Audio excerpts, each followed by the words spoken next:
Hello guys and welcome back to best car pics. Nissan അങ്ങനെ അവരുടെ മാഗ്നൈറ്റിൻ്റെ face lift version ഇറക്കിയിരിക്കുകയാണ്.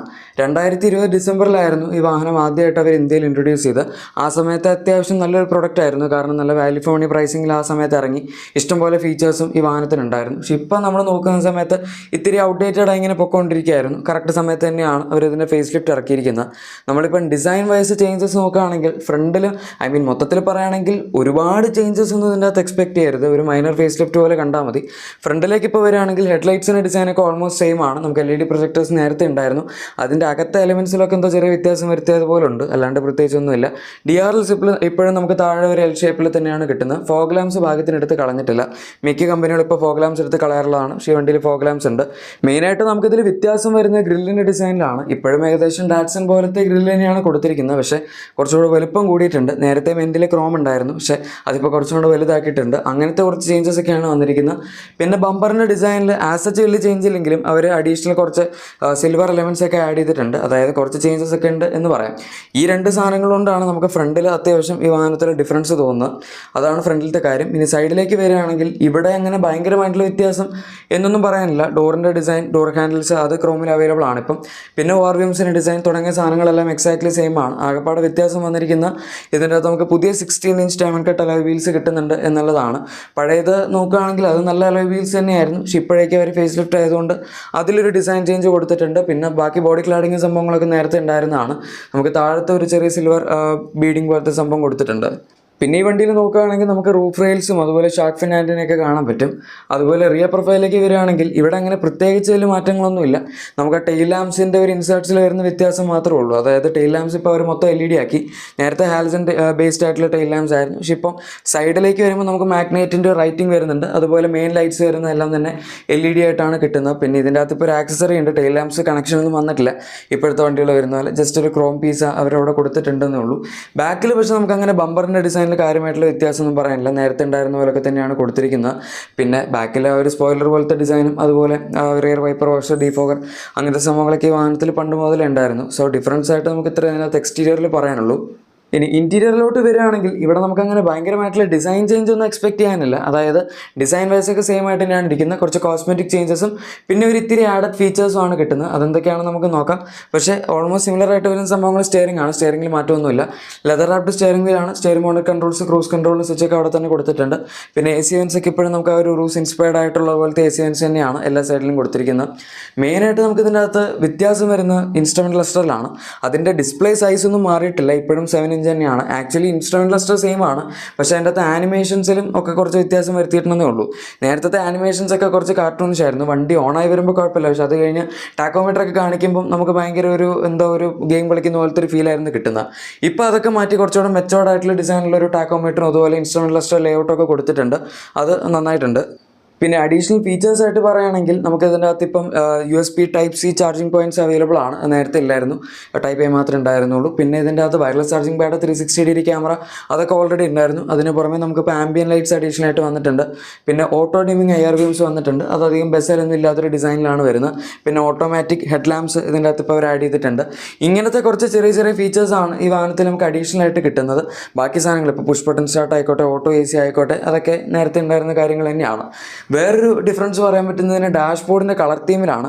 നേരത്തെ നമുക്ക് ഈ വണ്ടി ഒരു ഓൾ ബ്ലാക്ക് തീം വിത്ത് ഒരു ടെക്സ്ചർ ഫിനിഷ് പോലെയൊക്കെ തന്നെയാണ് കിട്ടിയിരുന്നത്. പിന്നെ ഡ്യുവൽ ടോൺ ഫിനിഷ് ഉണ്ടായിരുന്നു പല വേരിയൻസിലും. ഒരു white or kind of beige പോലത്തെ ഇൻറ്റീരിയർ ആയിരുന്നു. പക്ഷേ ഇപ്പോൾ അതൊക്കെ മാറി അവരൊരു ഓറഞ്ച് ടൈപ്പ് ഫിനിഷാണ് ഇതിനകത്ത് പിടിച്ചിരിക്കുന്നത്. നമുക്കത് ഡാഷ്ബോർഡിൻ്റെ ഒരു ലേഔട്ടിലൊക്കെ കാണാൻ പറ്റും. സോഫ്റ്റ് ടച്ച് മെറ്റീരിയൽസ് ഡാഷ്ബോർഡിൽ ഇപ്പോൾ ഓറഞ്ച് പോർഷൻ വരുന്ന സ്ഥലത്ത് ഉപയോഗിച്ചിട്ടുണ്ട് എന്ന് പറയുന്നു. അത് ഒരു നല്ല അപ്ഗ്രേഡാണ് ഈ പ്രൈസ് പോയിന്റിലുള്ളൊരു വണ്ടി എന്ന രീതിയിൽ നോക്കുമ്പം. കാരണം ഒന്നാമത്തെ കാര്യം, ഇതിൻ്റെ കോമ്പറ്റീഷൻ വെച്ച് കമ്പയർ ചെയ്യുമ്പം അത്യാവശ്യം പ്രൈസ് കുറവാണ്.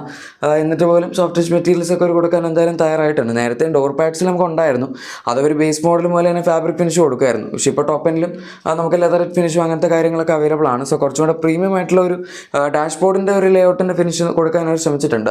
പ്ലാസ്റ്റിക് ക്വാളിറ്റി ഒക്കെ ഇപ്പോഴും ഓൾമോസ്റ്റ് സെയിം ആണ്. അഡീഷണൽ ആയിട്ട് ഒരു സംഭവം വന്ന ഡിഫറൻസേ ഉള്ളൂ. ഇനി റിയർ സീറ്റ്സിലേക്ക് വരികയാണെങ്കിൽ നമുക്ക് ആ സീറ്റ്സിൻ്റെ ഉള്ളൊരു കളർ തീമിൻ്റെ ഡിഫറൻസ് കാണാം. നേരത്തെ ഡുവൽ ടോൺ ആയിരുന്നുവെങ്കിൽ ഇപ്പോൾ നമുക്ക് അവിടെയും ഒരു ബ്ലാക്ക് ആൻഡ് ഓറഞ്ചിൻ്റെ കോമ്പിനേഷനാണ് വന്നിരിക്കുന്നത്.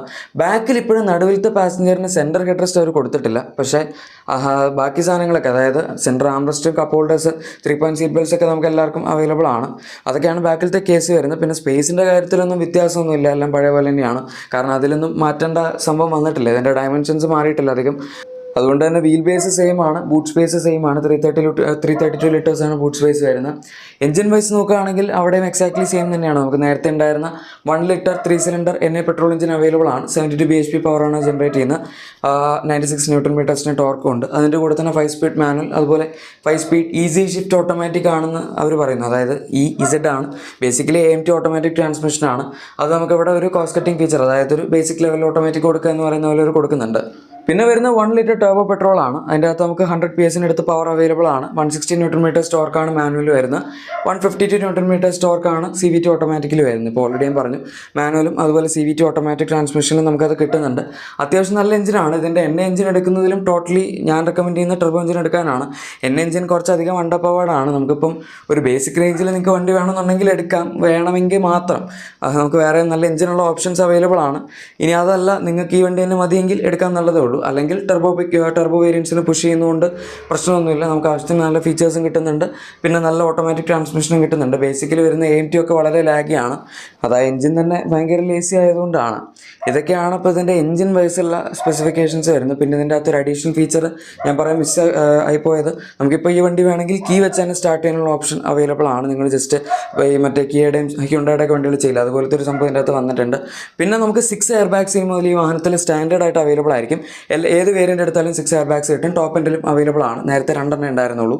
ഇനി വേരിയൻസ് ആൻഡ് പ്രൈസിങ്ങിലേക്ക് വരികയാണെങ്കിൽ നിങ്ങൾക്ക് ഇവിടെ കാണാം വേരിയൻസിൻ്റെ പ്രൈസ് അവർ പേരുകളെല്ലാം മൊത്തത്തിൽ മാറ്റിയിട്ടുണ്ട്. പ്രൈസും കുറച്ച് കൂടിയിട്ടുണ്ട്. നമുക്കിപ്പം നേരത്തെ ഉണ്ടായിരുന്ന XC XL അങ്ങനെയൊക്കെ ആയിരുന്നെങ്കിൽ ഇപ്പോൾ Visia plus, Acenta, N Connecta, Tekna plus തുടങ്ങിയ 5 വേരിയൻസ് ആണ് വരുന്നത്. ഇതിനകത്ത് ഇപ്പോൾ ഈ ടെക്ന പ്ലസ് എന്ന് പറയുന്ന ഒരു പുതിയ ടോപ്പ് എൻ വേരിയൻ്റ് ആണ് വന്നിരിക്കുന്നത്. എന്തായാലും നമുക്ക് ഇതിൻ്റെ അകത്ത് ഇപ്പം പ്രൈസ് സ്റ്റാർട്ട് ചെയ്യുന്ന 5.99 lakhs ആണ് എക്സ്ഷോറൂം വരുന്നത്. അത് 1 ലിറ്റർ NA പെട്രോൾ ബേസ് മോഡലിൻ്റെ ആണ്. പിന്നെ അങ്ങോട്ട് മുകളിലേക്ക് വരുമ്പോഴേക്കും നമുക്ക് 1 ലിറ്റർ മാനുവലിൽ മാക്സിമം പ്രൈസ് പോകുന്ന 9.1 lakhs വരെയാണ് ടോപ്പ് എൻ്റെ. അതിൻ്റെ തന്നെ ഓട്ടോമാറ്റിക് എടുക്കുകയാണെങ്കിൽ ആക്ച്വലി ഒരു ബേസ് മോഡൽ വിഷയം മുതൽ തന്നെ നമുക്ക് ഈ ഇതിൻ്റെ AMT ഓട്ടോമാറ്റിക്കിൻ്റെ ഓപ്ഷൻ കൊടുത്തിട്ടുണ്ട്. ജസ്റ്റ് 6.59 lakhs ആണ് എക്സ്ഷോറൂം പ്രൈസ് വരുന്നുള്ളൂ. അതായത് വളരെ അഫോർഡബിൾ ആയിട്ടുള്ള ഓട്ടോമാറ്റിക് നമുക്ക് ഈ വാഹനത്തിൽ കിട്ടുന്നുണ്ട്. ടോപ്പ് എൻഡിലേക്ക് പോകുകയാണെങ്കിൽ 9.6 lakhs ആണ് അതിൻ്റെ എക്സ്ഷോറൂം പ്രൈസ് വരുന്നത്. പിന്നെ 1 ലിറ്റർ ടർബോ പണ്ട് അവർ സെക്കൻഡ് ബേസ് മുതൽ കൊടുക്കുമായിരുന്നു. XL ടർബോ അവൈലബിൾ ആയിരുന്നു, ഓട്ടോമാറ്റിക് ഇല്ലാന്നുണ്ടായിരുന്നുള്ള വേരിയൻറ്റ്. പക്ഷേ ഇപ്പോൾ അതെടുത്ത് കളഞ്ഞു. അതിന് പകരം നമുക്ക് എൻ കണക്റ്റ വേരിയൻറ്റ്, അതായത് ഏറ്റവും താഴത്തെ 3 വേരിയൻസ് കളഞ്ഞിട്ട് എൻ കണക്റ്റ് മുതലാണ് 1 ലിറ്റർ ടർബോ വരുന്നത്. അതിൻ്റെ പ്രൈസ് സ്റ്റാർട്ട് ചെയ്യുന്നത് 9.19 lakhsലാണ് ആൻഡ് മാക്സിമം 10.35 lakhs വരെ പോകുന്നുണ്ട്. ഓട്ടോമാറ്റിക് എടുക്കുകയാണെങ്കിൽ ആക്ച്വലി ഓട്ടോമാറ്റിക് നമുക്ക് കുറച്ചുകൂടെ താഴെ നിന്ന് സ്റ്റാർട്ട് ചെയ്ത് കിട്ടും. മാനുവൽ സ്റ്റാർട്ട് ചെയ്യുന്നത് എൻ കണക്റ്റ് ആയിരുന്നാണെങ്കിൽ ആക്സെൻ്റ് മുതൽ തന്നെ നമുക്ക് ഇതിൻ്റെ ഓട്ടോമാറ്റിക്കിൻ്റെ ഓപ്ഷൻ അവൈലബിൾ ആണ്. 9.79 lakhs ആണ് ഇതിൻ്റെ എക്സ്ഷോറൂം പ്രൈസ് വരുന്നത്. കുറച്ചുകൂടെ ആൾക്കാർ പിടിക്കാനുള്ളൊരു ടെക്നിക്കായിരിക്കാം. അതെന്തായാലും നന്നായി. ഞാൻ പൊതുവേ അങ്ങനെ ഒരു കമ്പനിയും മാനുവലിൻ്റെ താഴത്തെ ഒരു വേരിയൻറ്റിൽ മാനുവൽ കൊടുക്കാതെ ഓട്ടോമാറ്റിക് കൊടുക്കുന്നത് കണ്ടിട്ടില്ല. ഇനി ടോപ്പ് എൻഡിലേക്ക് വരികയാണെങ്കിൽ 11.5 lakhs വരെയാണ് ഈ വാഹനത്തിൻ്റെ മാക്സിമം എക്സ്ഷോറൂം പ്രൈസ് പോകുന്നത്. അത് ഏറ്റവും ടോപ്പ് എൻഡാണ്. പിന്നെ അതിന് മുകളിൽ നിങ്ങൾക്ക് അഡീഷണൽ ഡ്യുവൽ ടോൺ ഒക്കെ എടുക്കണമെങ്കിൽ കൂടുതൽ പൈസ കൊടുക്കേണ്ടി വരും. ഇതിപ്പം ഇൻട്രൊഡക്ടറി പ്രൈസിംഗ് ആണ്. ആദ്യത്തെ 10,000 ഡെലിവറീസിന് മാത്രമേ ഈ ഒരു പ്രൈസും കിട്ടുള്ളൂ. അത് കഴിഞ്ഞ് അവർ ഇതിൻ്റെ വില കൂട്ടും. ഓൾമോസ്റ്റ് സിമിലർ ആയിട്ടാണ് ബേസ് മോഡലിലേക്ക് പ്രൈസ് വെച്ചിരിക്കുന്നത്. ടോപ്പ് എൻഡിലേക്ക് വരുമ്പോൾ ചെറിയ രീതിയിലുള്ള ഹൈക്കൊക്കെ കൊണ്ടുവന്നിട്ടുള്ളൂ. ഇതിപ്പോൾ ഒരു മൈനർ ഫേസ് ലിഫ്റ്റ് എന്ന് പറയുമ്പോൾ മൈനർ ആയിട്ടുള്ള പ്രൈസൊക്കെ ഇതിനകത്ത് വന്നിട്ടുള്ളൂ. ഭയങ്കര മേജർ പ്രൈസൊക്കെ വന്നിട്ടുണ്ടെന്നും പറയാൻ പറ്റില്ല ഒരു രീതി നോക്കിക്കഴിഞ്ഞാൽ.